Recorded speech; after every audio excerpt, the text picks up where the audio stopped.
Once upon a time, there was a small fishing village called Esukon. The village sat by the edge of the sea, where the waves rolled in gently and the smell of salt filled the air. The people of Esukon were simple and hard-working. They rose with the sun, fished during the day, and told stories by the fire at night. One day, a young woman named Abina arrived in the village. Nobody knew where she came from, but she told the chief she had come from a faraway place, seeking peace and a new life. The chief allowed her to stay, and soon Abina became a part of the village. Abina was different. Her beauty was unlike anything the villagers had ever seen. Her skin was smooth and glowed like polished wood in the sunlight. Her long dark hair fell past her shoulders, and her eyes were as deep and mysterious as the ocean itself.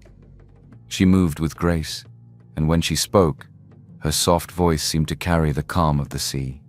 It wasn't long before the men of the village began to notice her. Many tried to win her heart, bringing her gifts of fish, fruits, and trinkets they found by the shore. But Abina always smiled politely and said, "Thank you," without giving anyone a chance to get closer. "She is so kind," said one of the fishermen to his friends. "But she is like the wind, you can't catch her." The women of the village also admired Abina. She was always willing to help, whether it was carrying water, cleaning fish, or keeping the children company, but even they found her mysterious. "Where do you come from, Abina?" Auntie Aqua asked one day as they cleaned fish together. "Far away," Abina replied with a small smile. She didn't say more, and Auntie Aqua didn't push her. When Abina wasn't helping in the village, she spent her time by the sea. She loved to walk along the shore, feeling the cool sand beneath her feet. Sometimes she would sit on the rocks, gazing out at the endless water as if she were waiting for something or someone. At night, in her little hut near the river, Abina would sit by the window and listen to the waves. She felt at peace in Esukon, but deep down, she knew her past was not as far behind as she wished it to be. As the days went by, Abina's presence in Esukon grew familiar, yet remained intriguing. The villagers admired her beauty and her gentle nature, but her peculiar habits made her the subject of whispered conversations. She sold intricate seashell jewelry at the bustling market, each piece so delicate and unique that buyers flocked to her stall. "Where does she find these shells?" asked one customer, holding up a necklace that glimmered in the sunlight. "Maybe the sea brings them to her," joked another, though there was a hint of seriousness in their voice. Abina's serene beauty and quiet charm made her jewelry even more sought after. But the more the villagers saw her, the more questions they had. She never joined in their celebrations, especially the town's famous annual ocean festival. While others danced, swam, and sang by the shore, Abina always stayed far from the water, retreating to her secluded home before sundown. "She doesn't even dip her feet in the water," said Auntie Aqua one evening, shaking her head. "And she lives so close to the sea. Isn't that strange?" "And she never has visitors," added another woman. "No friends, no family. What kind of young woman lives like that?" Despite the growing curiosity, Abina seemed unfazed by the villagers' questions. She continued to smile kindly at customers and greet people politely in the market, but she never let anyone get too close. One evening, as she arranged her jewelry stall, Kofi, a handsome fisherman, stopped by. He had been watching her from a distance for weeks, charmed not just by her beauty but by her calm, mysterious presence. "Good evening, Abina," he said, his voice warm. "Good evening, Kofi," she replied with her usual soft smile. "You sell jewelry that looks like it's made by the sea itself," Kofi said, picking up a bracelet adorned with tiny, perfectly shaped shells. "How do you make them look so beautiful?" Abina looked at him, her smile deepening. "I only take what the sea offers," she said. "The shells and stones have their own beauty. I just bring them together." Kofi nodded, impressed. "It's like magic." Abina's smile faltered slightly, but she quickly recovered. "No, it's just patience." As the market began to wind down, Kofi lingered by her stall. He had noticed her peculiar habits, how she always left the market just as the sun touched the horizon, how she never joined the villagers at the ocean festival, how she seemed to avoid forming any close relationships. But despite his curiosity, he didn't ask her about these things. Instead, he said, You know, the Ocean Festival is coming up next week. It's the biggest celebration in Ezukon. You should come. It's a lot of fun. Abina shook her head gently. I don't think so. Festivals aren't really my thing. Why not? Kofi asked. You live so close to the sea, yet it's like you're trying to stay away from it. Abina looked at him for a long moment, her eyes calm but unreadable. Sometimes it's better to admire something from a distance, she said quietly. Kofi didn't push her, but his curiosity grew. Who was Abina really? And why did she choose to live alone in a secluded house near the sea, surrounded by secrets she refused to share? The peaceful days in Ezukon began to shift as strange events started to ripple through the village. At first, there were small things. Fishermen returning with empty nets from areas once teeming with fish, or sudden gusts of wind that knocked over stalls in the market. The villagers dismissed these as bad luck, but the signs grew harder to ignore. One evening, as the men prepared their boats for a night of fishing, the sea turned unnaturally calm. The waves stopped rolling, and the air grew thick and heavy. This is not normal, muttered one fisherman, gripping the side of his boat. The strange occurrences began to make people uneasy, and whispers filled the air. Some started to connect these events to Abina, the beautiful outsider who had come to the village just months before. And have you noticed, whenever something strange happens, she's always nearby? Others dismissed these thoughts as foolish gossip. Abina is kind, argued another woman, but doubts lingered. Abina sat by her window that night, staring out at the vast dark ocean. Memories of her past tugged at her heart, filling her with both longing and pain. She had once belonged to the sea, a mermaid in a kingdom deep below the waves. Her family was powerful, ruling over the oceans with their ability to shift between forms. But despite her life of luxury, Abina had always felt restless. The sea wasn't enough for her. She had watched the human world from afar, fascinated by the freedom they seemed to enjoy. While her siblings were content in their watery palace, she dreamed of walking on land, feeling the sun on her face and the sand beneath her feet. Her decision to leave hadn't been easy. Her family had warned her of the dangers of the human world, of the curse that could strip her of her freedom if she chose to stay on land too long. But Abina had refused to listen. She had given up her tail for legs, casting off her life in the depths to seek something more. Now, sitting in her small house by the shore, she wondered if she had made the right choice. She knew this strange occurrence in the village was a warning to her from her family. Their way of telling her to go back home. She loved the life she had built in Ezukon, but the fear of being discovered weighed heavily on her. Was it worth it?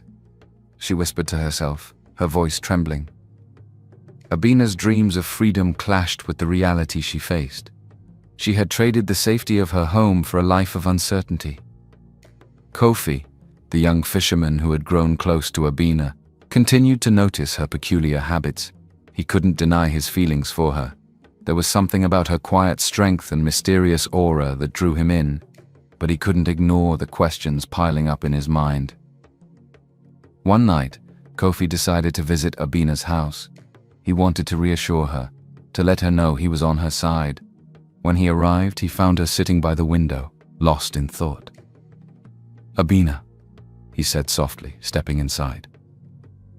She turned to him, startled, her eyes wide. For a moment, she looked vulnerable, as if she had been caught in a moment she didn't want to share. "Is everything all right?" Kofi asked. Abina nodded, her hands folded tightly in her lap. "I'm fine," she said, though her voice wavered slightly. Kofi sat down beside her, his expression gentle but curious. "The villagers are talking," he said carefully.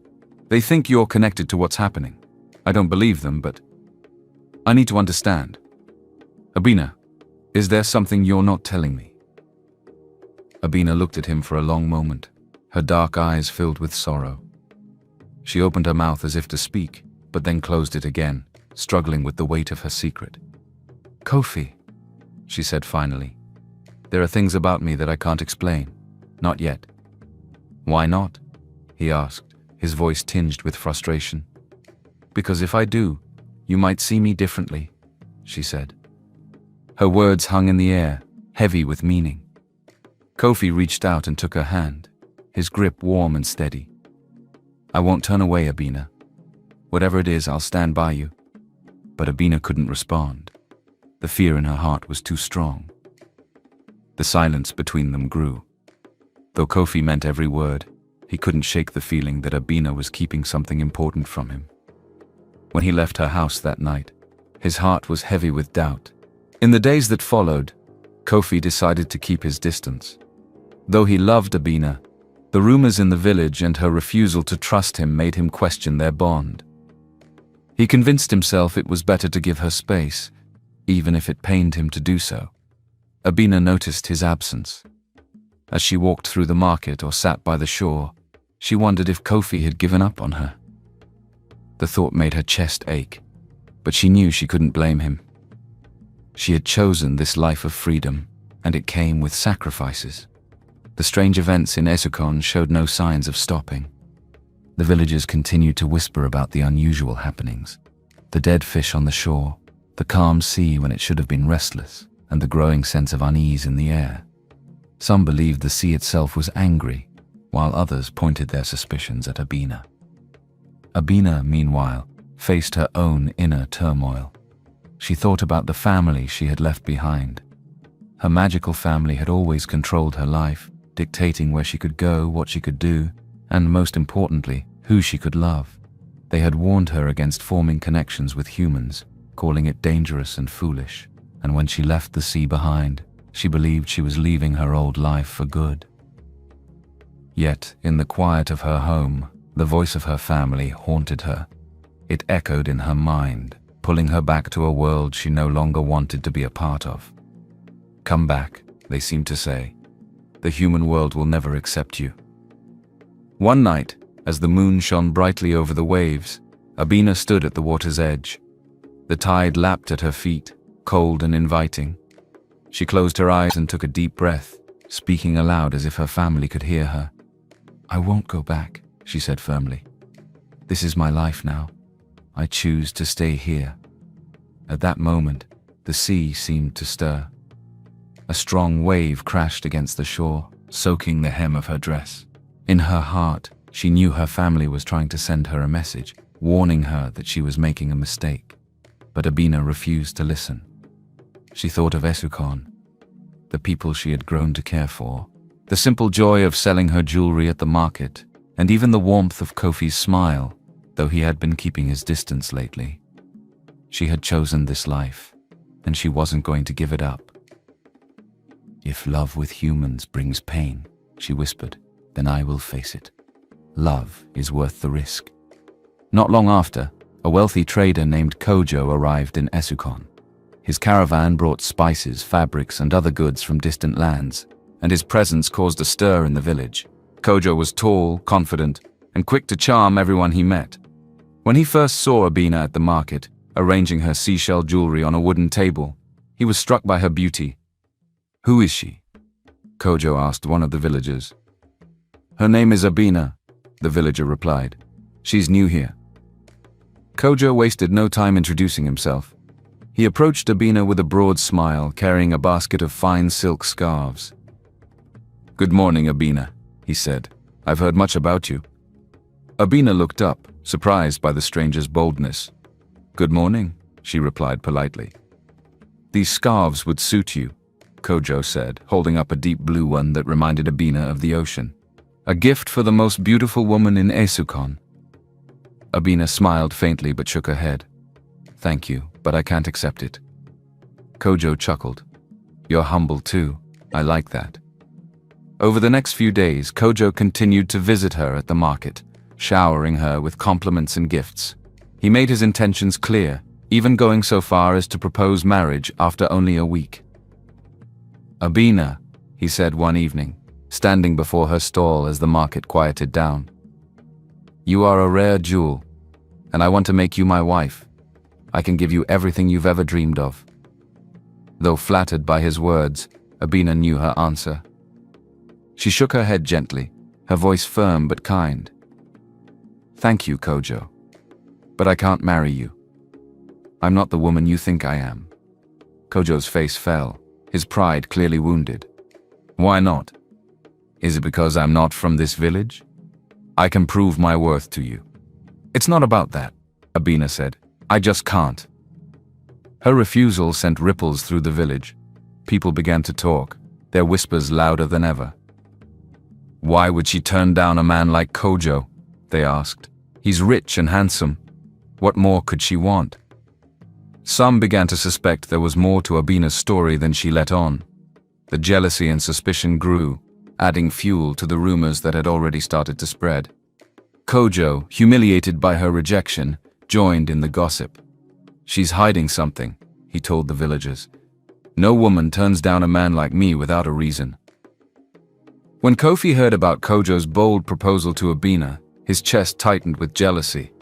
For weeks he had kept his distance, unsure of how to handle his growing feelings for her and the strange rumors swirling around her. But the thought of losing Abina to someone like Kojo, a man who seemed to have everything, was too much to bear. One evening, Kofi found himself walking towards Abina's house, his heart pounding. The sun was setting. He didn't know what he would say, but he knew he had to act before it was too late. When Abina opened the door and saw Kofi standing there, she was surprised. They hadn't spoken much since his visits had grown less frequent. Kofi, she said softly, stepping aside to let him in. What brings you here? Kofi hesitated for a moment, then blurted out, I heard about Kojo's proposal. Abina's expression didn't change, but Kofi could see a flicker of something in her eyes. Maybe sadness, maybe guilt. I turned him down, she said quietly. I know, Kofi replied, stepping closer. But it made me realize something. Abina, I can't stay away from you anymore. I don't care about the rumors or what anyone else says. I love you. Abina's heart skipped a beat. She had missed Kofi's warmth, his quiet strength, and the way he made her feel safe. But his words also filled her with fear. She loved him too, but her secret weighed heavily on her soul. I don't know if this is a good idea, she said, her voice trembling. You do not care about the whispers in the village, the things they say about me. There are things about me. Kofi shook his head. I don't care, Abina. Everybody has a secret or something personal they want to keep to themselves. Please, marry me. Abina looked into his eyes and saw nothing but sincerity. Despite her fears, she felt a glimmer of hope. Maybe their love really was strong enough to survive the truth. After a long pause, she nodded. Yes, she whispered. The news of their engagement spread quickly through the village. Some people were happy for them, but others were skeptical. The rumors about Abina grew louder, fueled by jealousy and suspicion. Kojo, still smarting from Abina's rejection, was the loudest voice among the doubters. He began telling anyone who would listen that Abina was cursed, that she had brought misfortune to the village ever since her arrival. She turned me down because she's hiding something, Kojo said.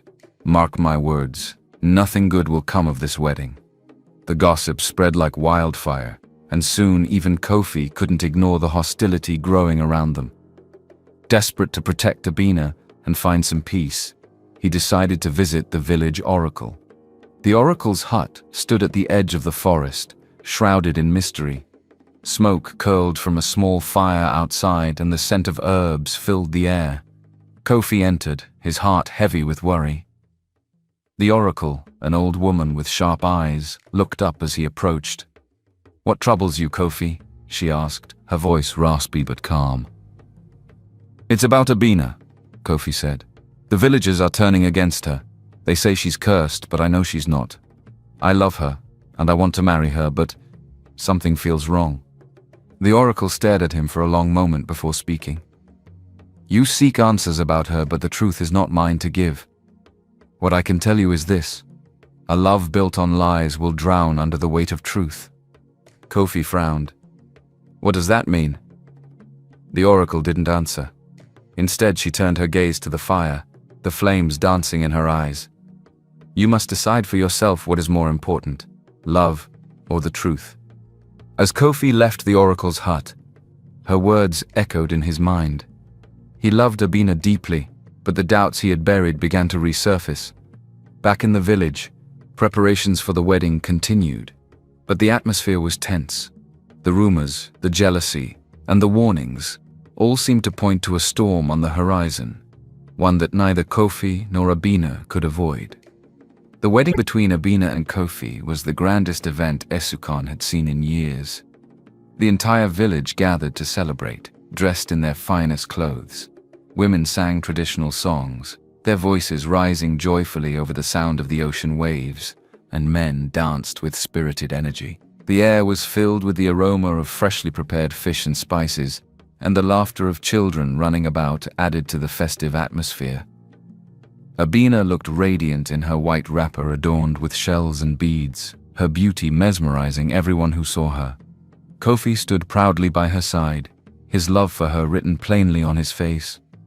For a moment it seemed as though the tension and rumors that had plagued their engagement were forgotten. "May your union bring peace and blessings," said the village chief as he concluded the ceremony. The villagers cheered, showering the couple with petals and well-wishes. Abina smiled, but a flicker of unease crossed her face as her gaze drifted toward the sea. The waves seemed to call to her, their whispers growing louder as the sun set. She shook off the feeling, determined to enjoy her special day. As the festivities died down and the villagers returned to their homes, Kofi and Abina walked hand in hand along the shore, the moonlight casting a silver glow over the water. The night was quiet, save for the gentle lapping of the waves. But something about Abina felt different. Kofi noticed her grip tightening on his hand, her steps slower, her eyes fixed on the horizon as if drawn by an unseen force. "Abina," Kofi said softly. "Are you all right?" She paused, her breath shallow. "I just need a moment," she murmured, pulling her hand away. "You go ahead. I'll join you soon." Kofi frowned but nodded, deciding to give her space. He returned to their hut, but as minutes passed and Abina didn't follow, his worry grew. Quietly he stepped back outside and walked toward the beach, his footsteps muffled by the sand. What he saw froze him in place.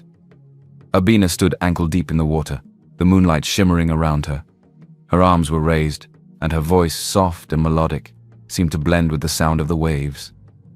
Then, before his eyes, her legs began to shimmer and fade. Scales replaced her smooth skin, and her lower body transformed into a long, glistening tail. Her hair flowed like seaweed in the breeze, and her eyes gleamed with an otherworldly light. Kofi's breath caught in his throat. He stumbled backward, the sound of his movement breaking the spell. Abina turned, her eyes widening in shock as she saw him. "Kofi, wait!" she began, but he was already running, his mind reeling from what he had just witnessed. By morning, the entire village knew what had happened. News of Abina's transformation spread like wildfire.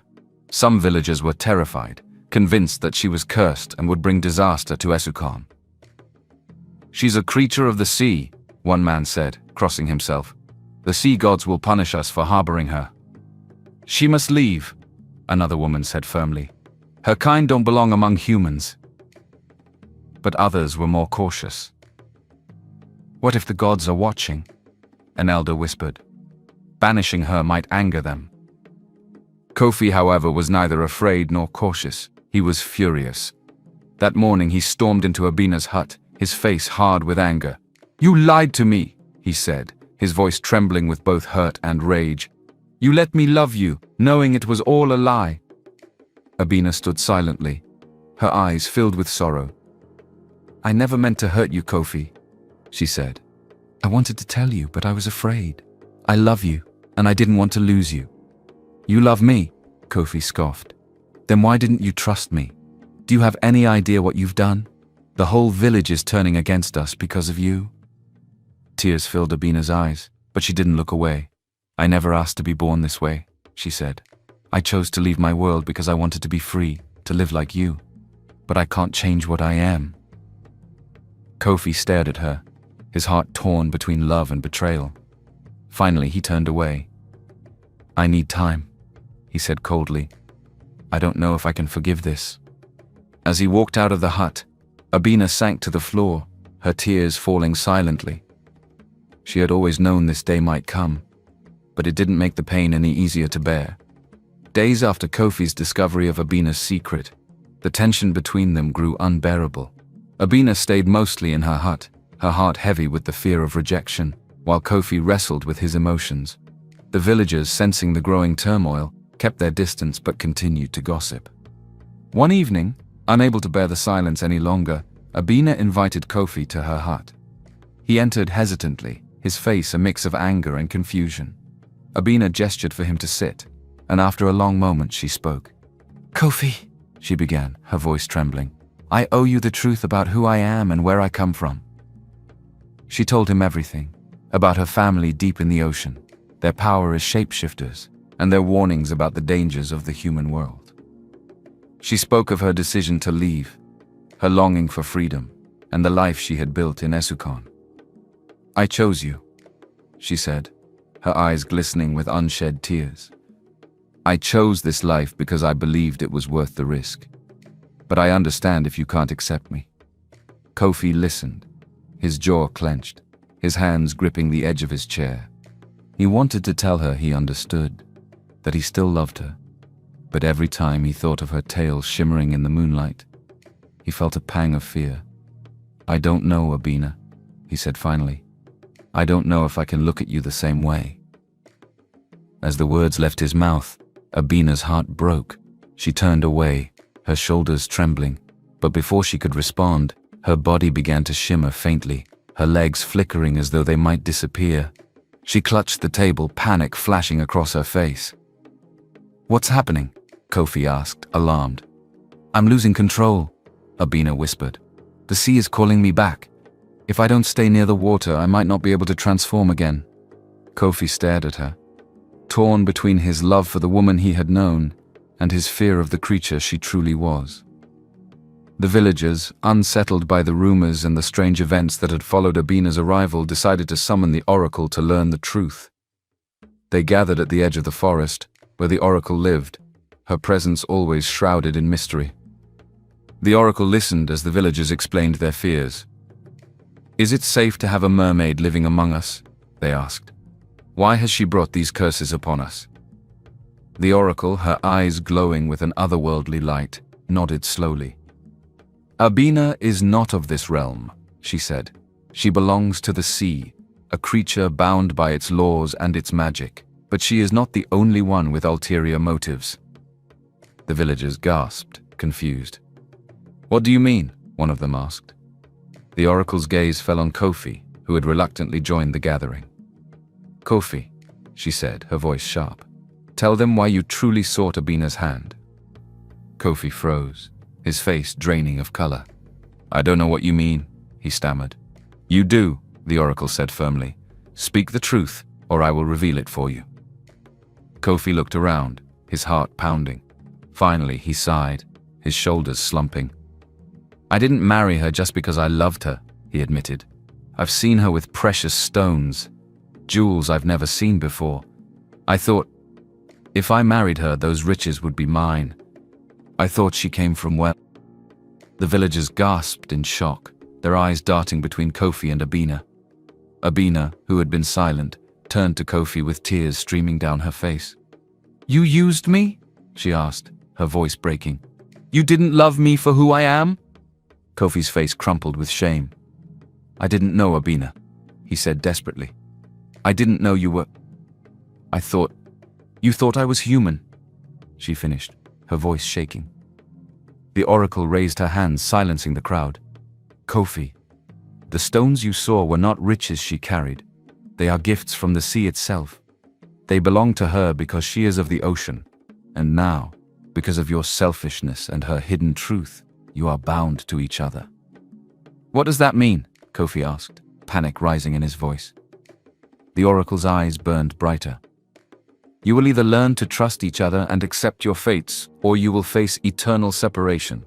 The choice is yours, but know this: neither of you can escape what lies ahead. Also," the oracle continued, "you will need to return to the sea if you want to control your transformations." As the oracle's words echoed through the air, Abina felt a strange sensation in her chest, as though a thread had tied her heart to Kofi's. Kofi too felt it, a connection he couldn't explain, binding him to the woman he had wronged. The villagers stepped back, murmuring among themselves. Some felt pity, while others feared what this bond might mean for Esukon. But one thing was certain: Kofi and Abina's lives would never be the same again.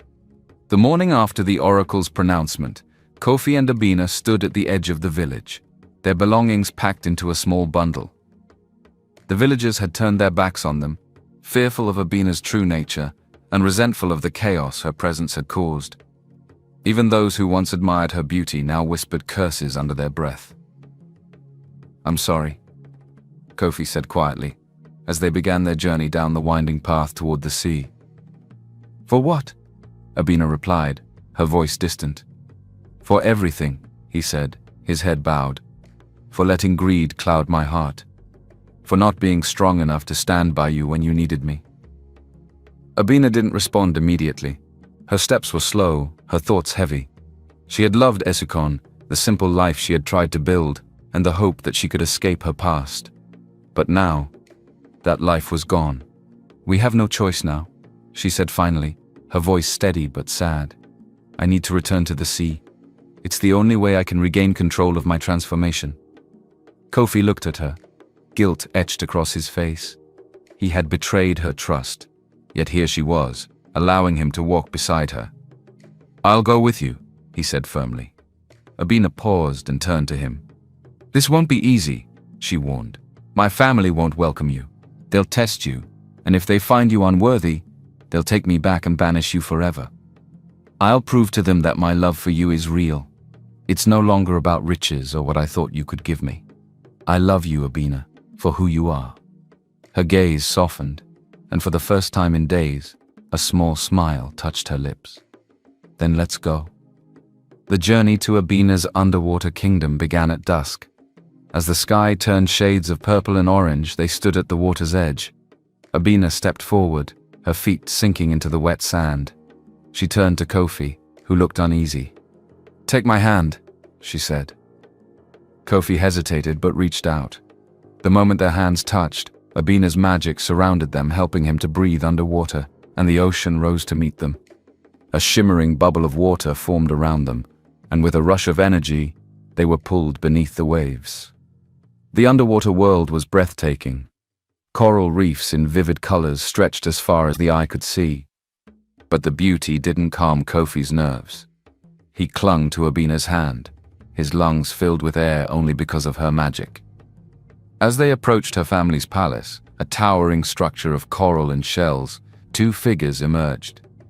Abina's mother and elder brother stood at the gates, their expressions stern. "You've returned," her mother said, her voice cold. Her eyes flicked to Kofi. "And you've brought a human." "Mother," Abina said, stepping forward, "I need your help. My transformations are out of control. If I don't regain my balance, I'll lose myself." Her mother's gaze softened slightly, but her brother sneered. "And why is he here? Has he come to take more from you?" "No," Kofi said, stepping forward. His voice trembled but held conviction. "I came because I love her. I was wrong before, but I'm here to prove that I've changed." The brother scoffed. "Prove it? Words mean nothing here." Abina's family agreed to let Kofi stay, but only if he passed their tests. Over the next few days, Kofi faced trials designed to challenge his strength, loyalty, and humility. He was tasked with finding a rare shell buried deep in a cave, swimming through dangerous currents with only a fraction of Abina's magic to protect him. He faced Abina's brother in a duel of wits, where the wrong answer could mean exile, or worse. Each trial tested Kofi's resolve, but he never wavered. Though his body ached and his mind was weary, his love for Abina kept him going. On the final day, Abina's family summoned them both to the great hall of the palace. Her mother sat on a throne of coral, her expression unreadable. "Kofi," she said, her voice echoing through the chamber, "you have proven that your love for my daughter is no longer selfish. You risked your life for her, knowing you might not survive. For that I grant my blessing." Abina's eyes widened with hope, but her mother held up a hand. However, there are conditions. Abina is still a creature of the sea. She cannot abandon her roots completely. If she is to remain human, she must live by the ocean, where the water can keep her spirit balanced. Kofi nodded without hesitation. "We'll live by the sea," he said. "I'll protect her secret and honor her roots." Abina's mother studied him for a long moment before finally nodding. "Then so be it." As they left the palace, Abina turned to Kofi, tears in her eyes. "You didn't have to do this," she said. "Yes, I did," he replied, taking her hand. "I love you, Abina. Not for your beauty or anything you have. Just you." Abina smiled, her heart lighter than it had been in weeks. For the first time, she felt truly free, not from the sea or her family, but from the fear of being unloved for who she truly was. Together, they returned to the surface, ready to build a new life by the ocean, where the waves would forever remind them of the trials they had faced and the love that had endured. Abina and Kofi found peace on a quiet stretch of shoreline, far from the troubles of Esukon. Their home was small but cozy, made with care, and surrounded by the beauty of the sea. The waves became their constant companion, a reminder of the trials they had faced and the love that had grown between them. They lived simply. Abina spent her mornings gathering shells and crafting beautiful jewelry, while Kofi fished, bringing home fresh catches from the ocean. They built a life together, blending their two worlds, the sea that had shaped Abina and the land that had grounded Kofi. In Esukon, the story of Abina and Kofi slowly faded over time. The villagers stopped speaking of curses and strange happenings. Still, on quiet nights, when the moon lit the waves, some whispered about a mermaid who had once walked among them. She was as beautiful as the sea itself, they said, but her secrets were too heavy for this village to bear. No one knew where Abina and Kofi had gone, but their story became a legend, softened by time. One evening, Abina sat alone on the shore watching the waves. As she stared at the water, her thoughts wandered. She thought about the journey she had taken, the courage it took to leave her home in the ocean, the pain of hiding her true self, and the strength it took to love and be loved in return. She smiled softly to herself. The path had not been easy, but it had been worth it.